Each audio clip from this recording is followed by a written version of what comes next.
बाद प्राइवेट अस्पतालों में लगातार सामने आ रही अनियमितता। आज दुर्गा सोरेन की 12वीं पुण्यतिथि। हेमंत सोरेन ने दुर्गा सोरेन के फोटो पर चढ़ाई माला। मुख्यमंत्री आवास पर दी गई श्रद्धांजलि।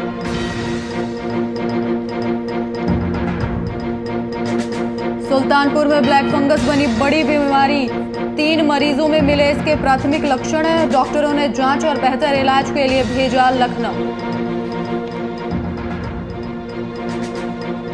और कैमूर में बारिश ने खोली नगर परिषद की पोल। जल जमाव के कारण बढ़ी मरीजों की परेशानी। डीडीसी ने जल जमाव का मामला सुलझाने का जारी किया आदेश।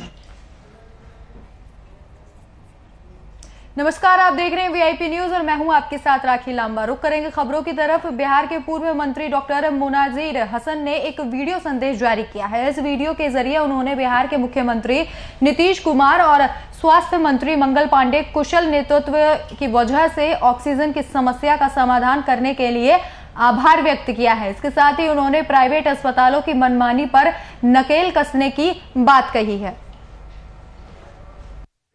ये बात सही है कि शुरुआती दिनों में ऑक्सीजन की कमी रही और ऑक्सीजन की कमी की वजह कर काफ़ी मौतें हुई, लेकिन तुरंत इस पर काबू पाने का काम बिहार सरकार ने और नीतीश कुमार जी के नेतृत्व में, उनके कुशल प्रबंधन में बिहार के स्वास्थ्य मंत्री मंगल पांडे जी ने लिया। और आज कोई ये नहीं कह सकता है कि किसी की मौत ऑक्सीजन की वजह कर हो रही है। हाँ, कुछ बातें ऐसी हैं जिसके वजह कर दिक्कत आ रही है, और वो है प्राइवेट अस्पतालों पर नकेल कसने का। प्राइवेट अस्पताल जिस तरह से अपना मनमानी कर रहे हैं, उस पर नकेल करने की ज़रूरत है और नीतीश जी को, मंगल पांडे जी को उस पर ध्यान। आज स्वर्गीय दुर्गा सोरेन की 12वीं पुण्यतिथि है। पुण्यतिथि के मौके पर मुख्यमंत्री आवास में मुख्यमंत्री हेमंत सोरेन ने स्वर्गीय दुर्गा सोरेन के चित्र पर माल्यार्पण कर उन्हें श्रद्धांजलि दी है। तो आज दुर्गा सोरेन की 12वीं पुण्यतिथि है और इस मौके पर मुख्यमंत्री आवास पहुंचकर मुख्यमंत्री ने उन्हें श्रद्धांजलि दी और उनके चित्र पर माल्यार्पण किया। मेरे बड़े भाई और पार्टी के युवा दिलों की धड़कन और पार्टी के तेज सर्रार नेता में शुमार आदरणीय दुर्गा सोरेन जी का 12वां पुण्यतिथि हम सब लोग पार्टी की ओर से उनको श्रद्धा सुमन अर्पित कर रहे हैं। हर साल की भांति इस बार भी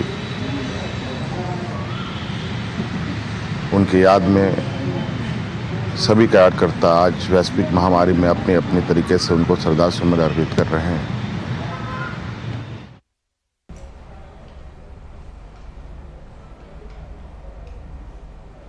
वहीं पूर्व पीएम स्वर्गीय राजीव गांधी की पुण्यतिथि पर झंझारपुर के वरिष्ठ कांग्रेसी नेता लल्लन सिंह ने कोरोना महामारी के समय गरीबों के बीच राहत पैकेज का वितरण किया। इस वितरण से पहले उन्होंने पूर्व पीएम स्वर्गीय जवाहरलाल नेहरू, स्वर्गीय इंदिरा गांधी और राजीव गांधी की तस्वीर पर माल्यार्पण करते हुए पुष्पांजलि अर्पित की। ये राजीव गांधी का 30वीं पुण्यतिथि है और राजीव गांधी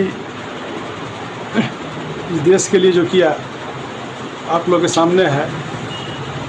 समय में उतार चढ़ाव होता है, लेकिन क्रांतिकारी का प्रणेता था राजीव गांधी। पकड़ा कर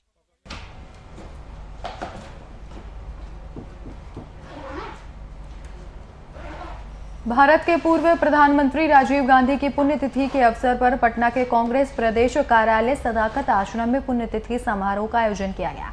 इस मौके पर पार्टी के अध्यक्ष मदन मोहन झा, सांसद अखिलेश सिंह समेत पार्टी के अन्य नेताओं ने राजीव गांधी की प्रतिमा पर माल्यार्पण किया और उन्हें नमन किया। इस मौके पर तमाम कांग्रेसी पार्टी के कार्यकर्ता भी मौजूद रहे। गलत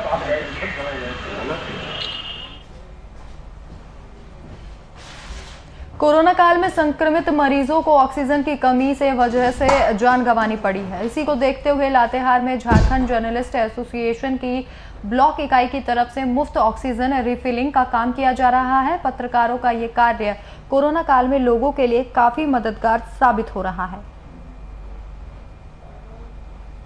झारखंड जर्नलिस्ट एसोसिएशन के द्वारा बालूमाथ, बारियातू, हेरन, चंदवा या पूरे लातेहार जिला के जितने भी व्यक्ति हैं जिनको ऑक्सीजन का ज़रूरत है तो उन्हें हम लोग मुफ्त ऑक्सीजन दे रहे हैं। 15 लोगों को ऑक्सीजन दिया जा चुका है और अभी लोग जागरूक हो रहे हैं। जैसे जैसे लोगों को जानकारी मिल रही है कि यहाँ हम लोग मुफ्त ऑक्सीजन दे रहे हैं, लोग संपर्क कर रहे हैं।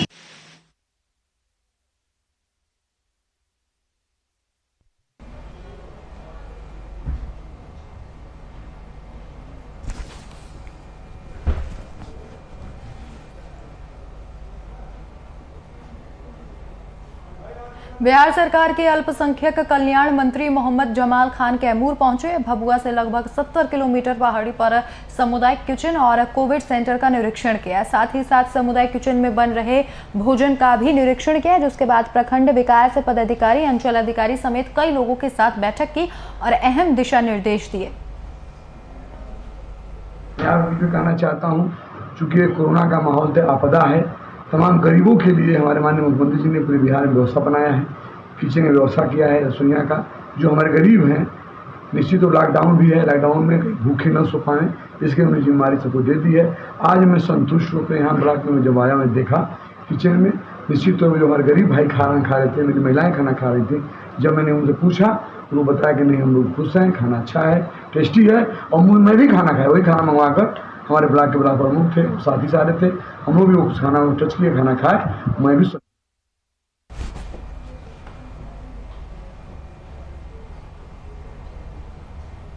वहीं सुल्तानपुर में कोरोना महामारी के बाद अब ब्लैक फंगस बीमारी ने दस्तक दे दी है। जिले में मरीजों के इसके प्राथमिक सिम्टम्स दिखाई पड़ने की सूचना मिली थी। हालांकि कोविड अस्पतालों में तैनात डॉक्टरों ने न केवल एक व्यक्ति में ब्लैक फंगस की संभावना जताते हुए उसके इलाज के लिए और जांच के लिए लखनऊ ट्रामा सेंटर रेफर कर दिया गया है, तो 3 व्यक्तियों में ब्लैक फंगस के सिम्टम्स दिखे, जिसके बाद उन्हें बेहतर इलाज के लिए लखनऊ के ट्रामा सेंटर रेफर कर दिया गया है।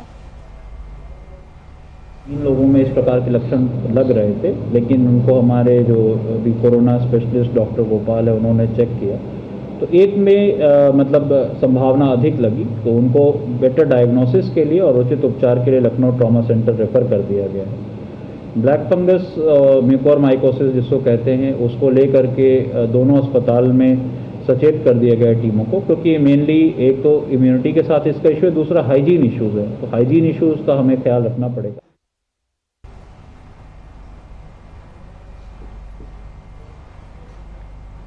कैमूर में बारिश ने नगर परिषद की पोल खोलकर रख दी है, जिसमें सदर अस्पताल, एकता चौक, नगर परिषद कार्यालय के पास जल जमाव के कारण मरीजों की परेशानी बढ़ गई है। एक तरफ लोग कोरोना की मार झेल रहे हैं, तो वहीं दूसरी ओर नगर परिषद के हर साल लाखों रुपए खर्च के बाद भी भभुआ में बारिश में जल जमाव हो जाता है। इसके साथ ही कचरे का अंबार लगा हुआ है, जिसमें सदर अस्पताल के मरीजों ने लापरवाही का आरोप लगाया है, जिसके बाद डीडीसी ने भभुआ नगर परिषद के कार्यपालक पदाधिकारी से जल्द जल जमाव का मामला सुलझाने के आदेश जारी किए हैं।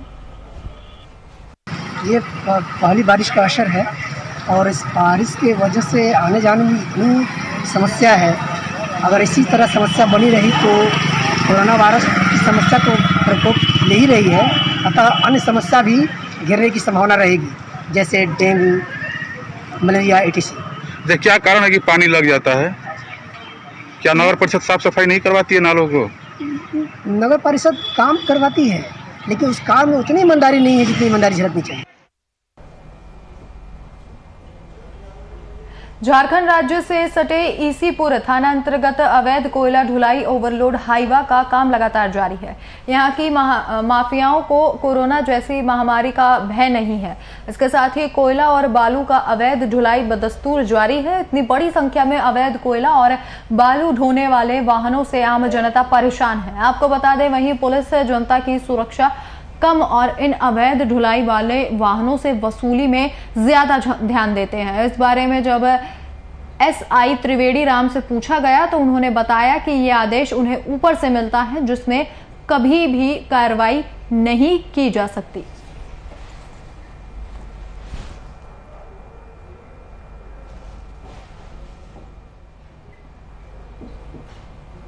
जरमुंडी के दुमका देवघर मुख्य मार्ग पर कोविड-19 को लेकर मास्क और ई पास चेकिंग किया जा रहा है। जिस 2 पहिया और 4 पहिया वाहन मालिक के पास ई पास नहीं है, उनसे जुर्माना वसूला गया। इसके साथ ही इस दौरान मजिस्ट्रेट सदाशिव प्रसाद ने बताया कि वैसे लोगों से जुर्माना वसूला गया है जो कोविड-19 के नियम का पालन नहीं कर रहे हैं। वहीं जरमुंडी थाना सब इंस्पेक्टर मनोज राय ने बताया कि दल बल के साथ हम लोग मुख्य सड़क पर चेकिंग चला रहे हैं, जिससे कि लोगों के बीच कोविड-19 के गाइडलाइन का पालन करने की जानकारी लोगों को दी जाए।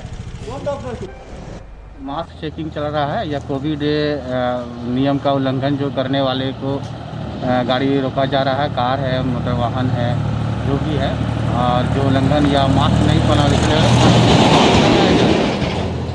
और अभी तक जो है मैक्सिमम देखा गया तो लगभग तब तो ई पास बनाया हुआ है, लगभग कारपोरेशन नहीं बनाता है, तो उसके लिए जो है हम लोग इसका जो है मास्क का जो है जुर्माना काटा जाता है। गाइडलाइन के अनुसार गाड़ी की जांच हो रही है। क्या क्या देखा जा रहा है? क्या क्या देखा जा रहा है? पास देखा जा रहा है, ऑनलाइन ई पास जो बना है वो देखा जा रहा है, जिसको नहीं है उसको सरकार द्वारा फाइन लिया जा रहा है।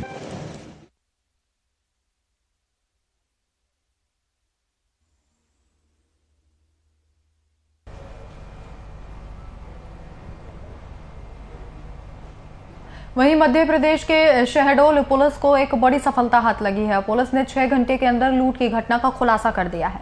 मामले में संलिप्त 5 लोगों की गिरफ्तारी हुई है। गिरफ्तार आरोपियों के पास से लूटी गई संपत्ति, armour, copper cable, copper scrap, घटना में प्रयुक्त पिकअप वाहन को भी बरामद कर लिया गया है। फिलहाल पुलिस आगे की कार्रवाई में लगातार जुटी हुई है।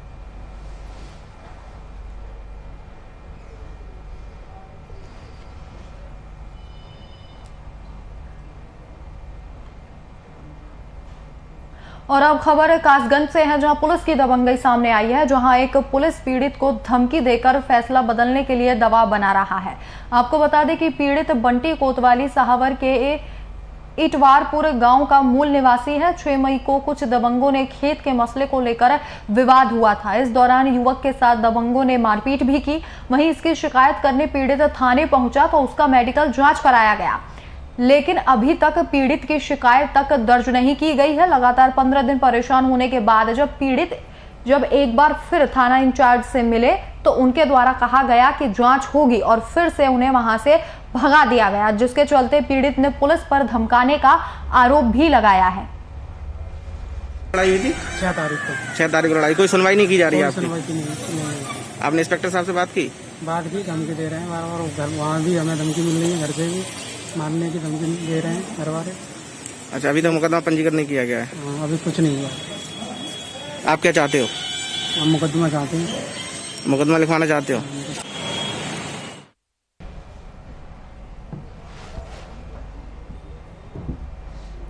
छपरा डोरीगंज थाना क्षेत्र के चिरांद गरखा मुख्य मार्ग पर बोलेरो की चपेट में आने से एक बाइक सवार महिला की मौके पर ही मौत हो गई, तो वहीं युवक की हालत भी गंभीर बताई जा रही है। फिलहाल आरोपी ड्राइवर मौके से फरार है, जिसकी तलाश में पुलिस लगातार जुटी हुई है।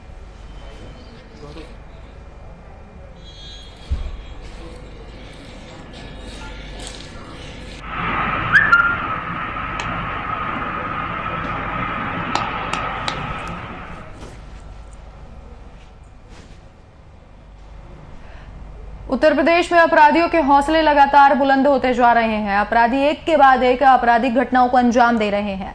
ताजा मामला बलिया जिले के बहेरी गांव से सामने आया है, जहां बेखौफ अपराधियों ने एक महिला के घर में घुसकर उसके साथ मारपीट की और उसके घर में तोड़फोड़ भी की। वहीं इस घटना की सूचना पुलिस को दी गई। मौके पर पहुंची पुलिस ने आरोपियों की तलाश शुरू कर दी है। कौन था उसको हम पहचाना नहीं, समझ गए ना? वही था शकील का लड़का मिंटू, राजू का लड़का वही था, मिंटू था बोला है।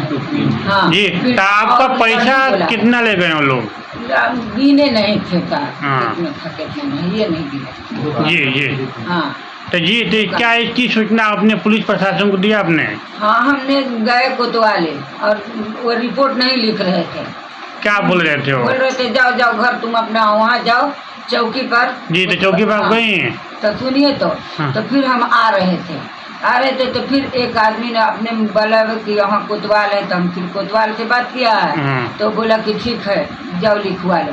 हम रिपोर्ट लिखवाया, लिखवाने के बावजूद वो लोग रख लिया और बोला कि जाइए अभी प्रशासन जा रहा है। हाँ, कोई नहीं आया है। तब हम 100 नंबर पर फोन किया है तो 100 नंबर का 2 पुलिस हमारे घर आए हैं, आके सब देखे हैं, जितना सामान वामान छीटा हुआ था सब देखे, शीशा तोड़ा हुआ था सब देखकर लिख कर वह लेके चले गया। अब कोई सुनवाई नहीं हुआ तो कैसे मेरा लड़का लोग को जान चले जाएगा, हमारा चले जाएगा, कोई सुनवाई नहीं होगा गरीब आदमी।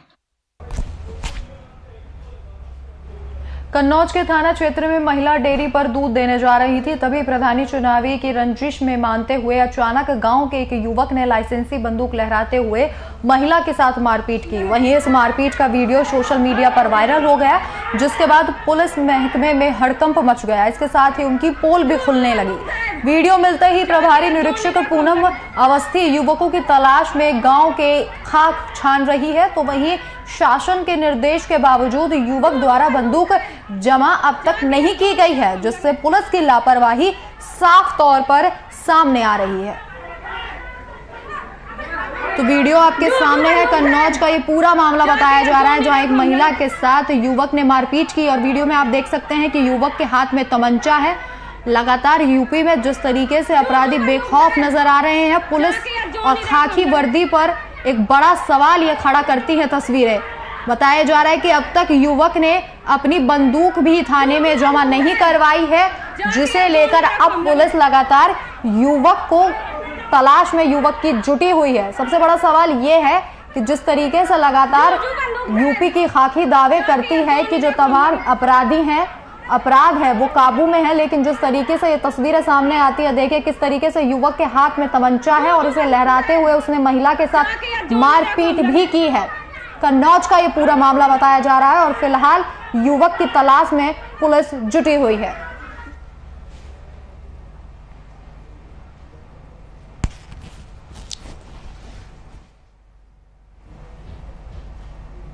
झांसी के चिरगांव कस्बे के रामगढ़ गुरसहाय मार्ग पर खड़ी कार में अचानक आग लग गई। वहीं आसपास के लोगों ने तत्काल आग पर काबू पाने की कोशिश की, लेकिन जब तक आग पर काबू पाया जाता तब तक कार पूरे तरीके से जलकर खाक हो चुकी थी। आपको बता दें कि घटना के समय कार में कोई सवारी नहीं थी, जिससे किसी को नुकसान नहीं हुआ। फिलहाल आग लगने के कारणों की जानकारी नहीं हो सकी है। वहीं घटना की सूचना पुलिस को दे दी गई है।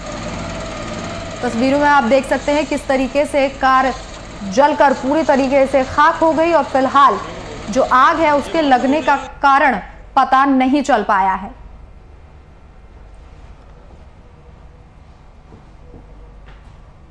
नेटबॉल के राष्ट्रीय खिलाड़ी मोनालिसा के घर पर चोरी हो गई है। आपको बता दें कि कार्यालय का ताला तोड़कर चोरों ने 10 बॉल, कपड़े और प्रैक्टिस करने वाले सामान समेत कई चीजें चुराई हैं।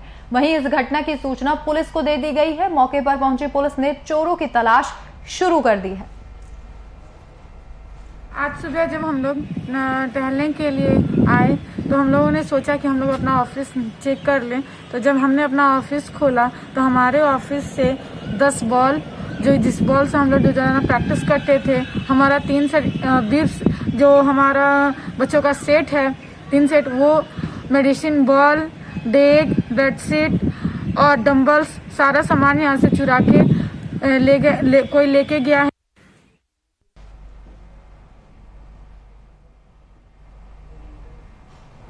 झांसी के मऊरानीपुर में एक मकान निर्माण को लेकर 2 पक्षों में खूनी संघर्ष हो गया। आपको बता दें कि घटना में आधा दर्जन से ज्यादा लोग गंभीर रूप से घायल हो गए हैं। वहीं इसकी सूचना पुलिस को दी गई। मौके पर पहुंची पुलिस ने आनन फानन में घायलों को अस्पताल में भर्ती कराया, जहां उनका इलाज चल रहा है। फिलहाल पुलिस आगे की कार्रवाई में लगातार जुटी हुई है। आपसी विवाद है, अभी हम लोग उसका इलाज कर रहे हैं और मेडिकल जांच हो रही है और जांच होने के बाद जो गंभीर है उनको झांसी रेफर किया जाएगा। उसमें 2 तो हमें लग रहा है तो निश्चित रूप से रेफर होंगे।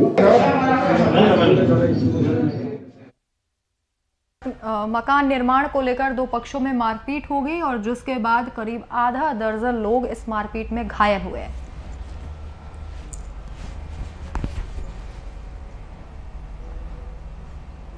सोनभद्र में आकाशीय बिजली गिरने से एक युवक की मौत हो गई। मिली जानकारी के अनुसार यह हादसा तब हुआ उस समय खदान में ब्लास्टिंग के लिए विस्फोटक युक्त सैकड़ों होल को भरा जा रहा था और कई मजदूरों के द्वारा तार बिछवाने का काम किया जा रहा था, जो मजदूरों के जान के साथ खिलवाड़ है।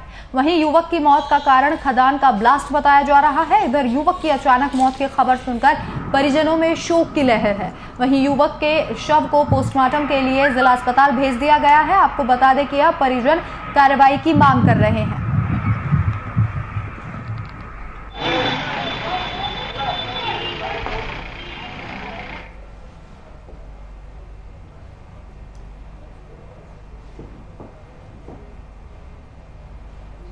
प्रयागराज के उत्तराम थाना क्षेत्र के आरा कला गांव में एक बेटी दहेज की भेंट चढ़ गई, जहां बीते दिन दहेज के लिए विवाहिता का गला दबाकर उसके ससुराल वालों ने हत्या कर दी। वहीं सूचना पर मायके वाले जब वहां पहुंचे तो सभी ससुराल वाले मौके से फरार हो गए। घटना के बारे में बताया जा रहा है कि हंडिया थाना क्षेत्र के सारीपुर गांव निवासी नंदलाल ने पिछले साल अपनी बेटी असमंती की शादी उत्तराम के आरा कला में की थी।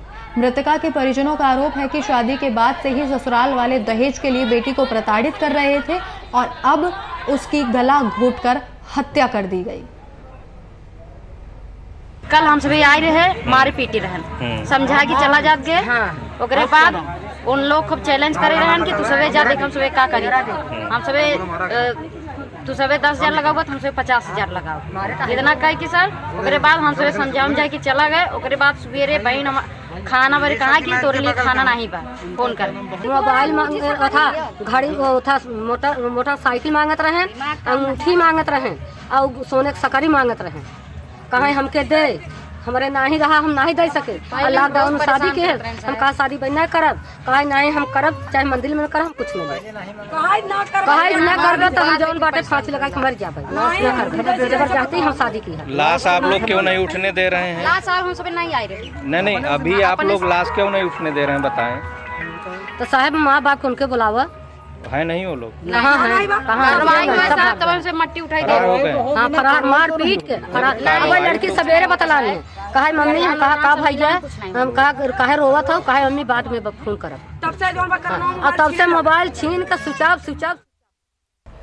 फिलहाल पुलिस पूरे मामले की जांच में जुटी हुई है, लेकिन बताया जा रहा है कि दहेज के लालच में ससुराल पक्ष ने एक बेटी की हत्या कर दी। अपनी ही बहू की गला घोंटकर हत्या कर दी गई और फिलहाल जो मायके वाले हैं उनका कहना है कि शवदाह तब किया जाएगा जब ससुराल पक्ष के लोगों को पुलिस गिरफ्तार कर लेगी।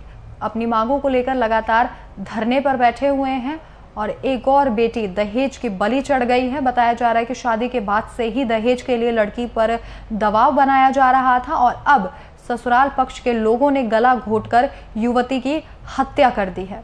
फिलहाल पुलिस आरोपियों की तलाश में लगातार दबिश दे रही है।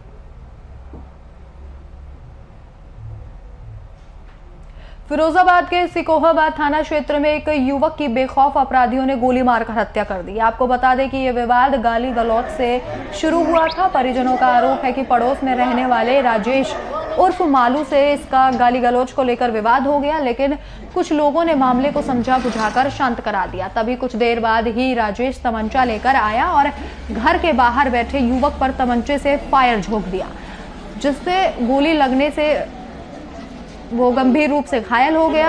आनन फानन में परिजनों ने घायल को अस्पताल में पहुंचाया, जहां इलाज के दौरान उसे मृत घोषित कर दिया गया। ये क्या मामला है? इसमें गद्दी वाला मोहल्ला है थाना सिकोहाबाद में। आज शाम को दो पड़ोसी हैं, अंशुल यादव और राजेश यादव। इनमें आपस में किसी बात पर वाद विवाद हुआ, जिसमें राजेश ने फायर कर दिया अंशुल यादव के ऊपर। अंशुल को हॉस्पिटल ले जाया गया, जहां उसे मृत घोषित कर दिया गया है। इसमें तहरीर प्राप्त की जा रही है। क्लिनिक को बुला के वहां आवश्यक वैज्ञानिक साक्ष्य एकत्रित किए जा रहे हैं और कुछ परिजनों को हिरासत में लेके पूछताछ किया जा रहा है, शीघ्र गिरफ्तारी किया जाएगा। ये घटना तो ठीक है कि जो जिसने गोली मारी है उसकी लड़का बदतमीज रह रहा था इससे। क्या नाम है उसका मारने वाले का? उसके बच्चे का मुझे नाम तो बता रहे हैं। यहाँ ये दूसरे मोहल्ले में, मैं दूसरे मोहल्ले में। आपको रिश्ते में कौन लगती है? ये मेरा भांजा लगता है।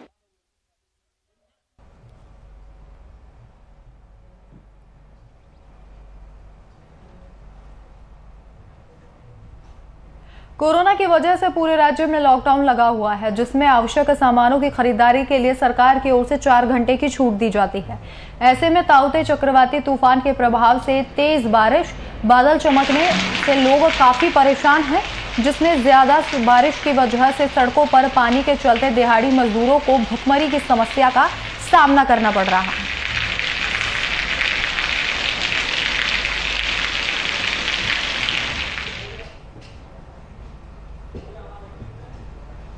फिलहाल इस वक्त के बुलेटिन में मेरे साथ इतना ही। देश और दुनिया की तमाम बड़ी खबरों के लिए देखते रहिए VIP न्यूज़। नमस्कार।